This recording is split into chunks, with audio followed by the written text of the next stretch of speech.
ونستعينه ونستغفره ونعوذ بالله من شرور أنفسنا ومن سيئات أعمالنا من يهده الله فلا مضل له ومن يضلل فلا هادي له وأشهد أن لا إله إلا الله وحده لا شريك له وأشهد أن محمدا عبده ورسوله يا أيها الذين آمنوا اتقوا الله حق تقاته ولا تموتن إلا وأنتم مسلمون يا أيها الناس اتقوا ربكم الذي خلقكم من نفس واحدة وخلق منها زوجها وبث منهما رجالا كثيرا ونساء واتقوا الله الذي تساءلون به والأرحام إن الله كان عليكم رقيبا يا أيها الذين آمنوا اتقوا الله وقولوا قولا سديدا يصلح لكم أعمالكم ويغفر لكم ذنوبكم ومن يطع الله ورسوله فقد فاز فوزا عظيما اللهم صل على محمد وعلى آل محمد كما صليت على إبراهيم وعلى آل إبراهيم إنك حميد مجيد اللهم بارك على محمد وعلى آل محمد كما باركت على إبراهيم وعلى آل إبراهيم إنك حميد مجيد سبحانك لا علم لنا إلا ما علمتنا إنك أنت العليم الحكيم رب اشرح لي صدري ويسر لي أمري واحلل عقدة من لساني يفقهوا قولي وبعد فيقول أمير المؤمنين في الحديث الإمام الحجة محمد بن إسماعيل البخاري رحمه الله تعالى باب قول الله تعالى ونضع الموازين القسط ليوم القيامة وأن أعمال بني آدم وقولهم يوزن وقال مجاهد القسطاس العدل بالرومية ويقال القسط مصدر المقسط وهو العادل وأما القاسط فهو الجاهل حدثنا أحمد بن إشكاب قال حدثنا محمد بن فضيل عن عمارة بن القعقاع عن أبي زرعة عن أبي هريرة رضي الله تعالى عنه قال النبي صلى الله تعالى عليه وسلم كلمتان حبيبتان إلى الرحمن خفيفتان على اللسان ثقيلتان في الميزان سبحان الله بحمده سبحان الله العظيم انتہائی قابل قدر اور قابل احترام مدیر المعهد السلفی فضیلت الشیخ ابراہیم بھٹی حفظہ اللہ تعالی اور دیگر تمام مشائخ اعظام علماء کرام اور دل سے عزیز طلباء کرام اور معزز حاضرین گرامی قدر اس وقت جو صورتحال ہے اس کا تقاضا یہ ہے کہ پروگرام میں اختصار کا پہلو اختیار کیا جائے ایک وائرس پوری دنیا میں پھیلا ہوا ہے اللہ تعالیٰ کی شان ہے اور پوری دنیا سمٹی ہوئی ہے اللہ تعالیٰ کی قدرت ہر بندے کے سر پہ چڑھ کر بول رہی ہے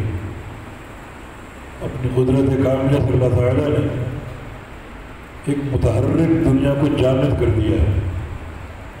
ہر چیز جمود کا شکار ہو چکی ہے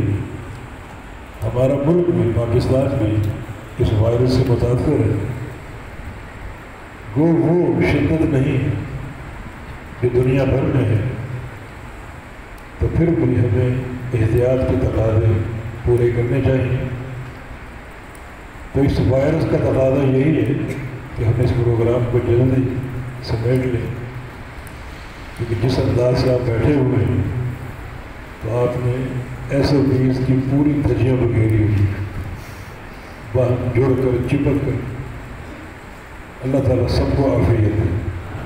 اللہ اس مرض سے محفوظ رکھے، اللہ اس مرض کو ہمارے وطن سے اٹھا لے، بلکہ تمام اسلامی ممالک سے اللہ تعالیٰ اس بیماری کو اٹھا لے اور ہم سب کو حفاظت، عافیت اور ایک سعادت کی زندگی عطا فرمائے۔ تو کسی بھی تمہید کے بغیر جو آخری باب آپ نے سماعت کیا ہے، یہ قرآن کی ایک آیت پڑھتا ہے۔ امام بخاری فرماتے ہیں باب قول اللہ تعالی ونضع الموازین القسط لیوم القیامہ۔ اس کا ترجمہ یہ ہے کہ اللہ تعالیٰ کا فرمان، اور ہم عدل کا ترازو حاضر کر کے قائم کریں گے قیامت کے دن۔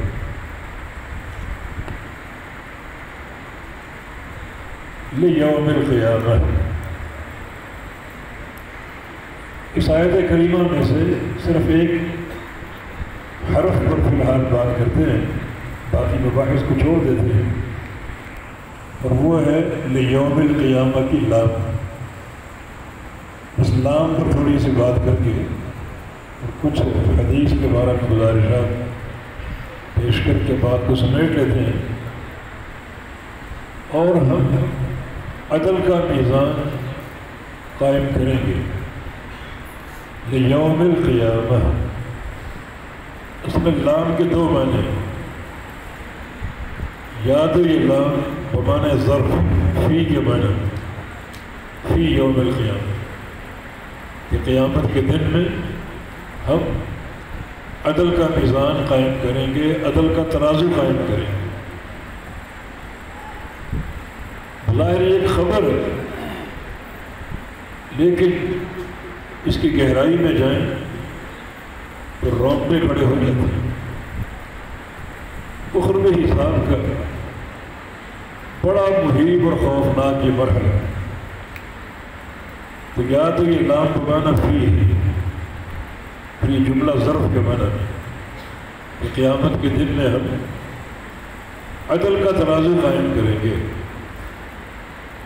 یا پھر یہ لام اپنے اصل معنی پر ہے،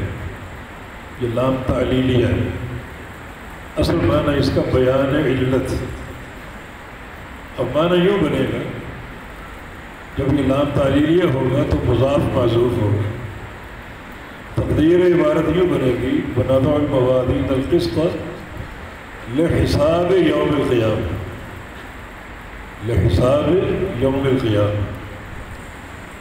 اور ہم عدل کا ترازو قائم کریں گے۔ کیوں؟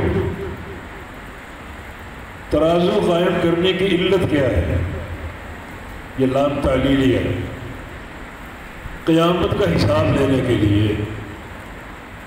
قیامت کا حساب لینے کے لیے ہم عدل کا ترازو قائم کریں گے۔ لفظ عدل میں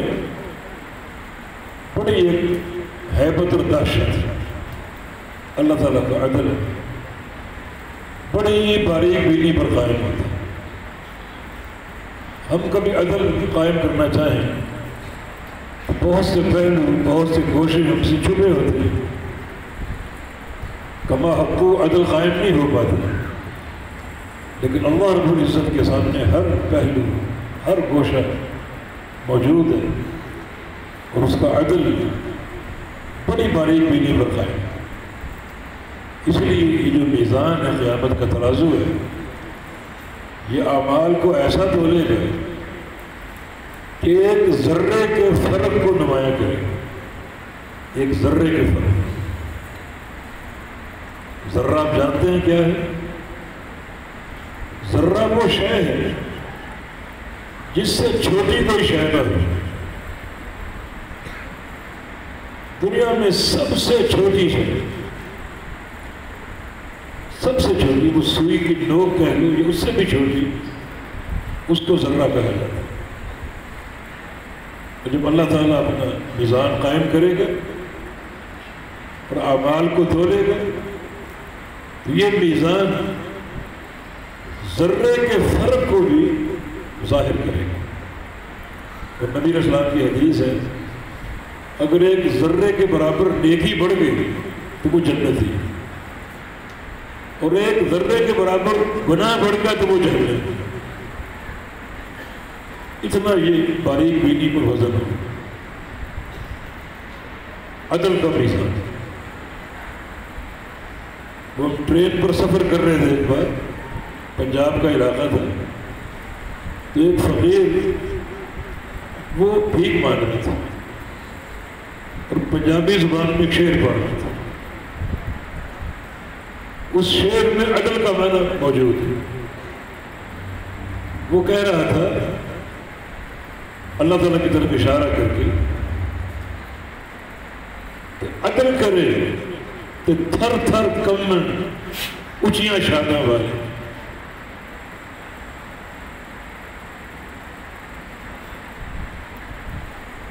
عدل کرے تو تھر تھر کمن اونچیاں شاناں والے۔ اگر اللہ تعالیٰ عدل پر آ گیا کیا دنیا کے ملوک اور رؤساء تھر تھر کمن، اور فضل کرے تو بخشے جانا میں برکی منہ کھا لے، اور اگر وہ فضل پر آ جائے تو کچھ جیسے روسیات بھی بخشے جائے۔ یہ میزان عدل ہے جو ایک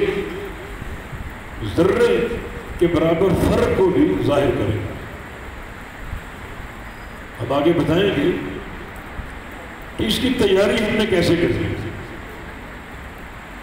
تاکہ اس مرحلے میں ہم کامیاب ہو جائیں، کیونکہ یہیں سے